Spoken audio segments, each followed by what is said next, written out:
So dito tayo sa ano, Colinas, may marka.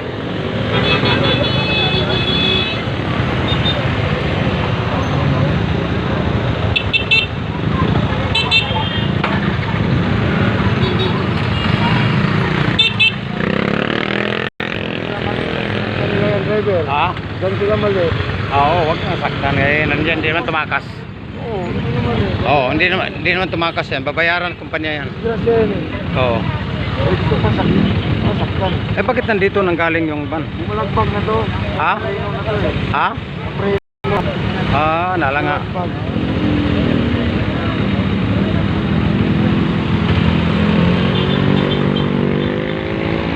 Mga ano pala to, mga Muslim din. Gago. Dito pang saktan eh. Talo pa sila dyan. Oo nga, eh, gusto pang saktan, eh, talo pa sila dyan. Pag nanakit sila. Dito naman kung saan, bayaran lang naman yan eh.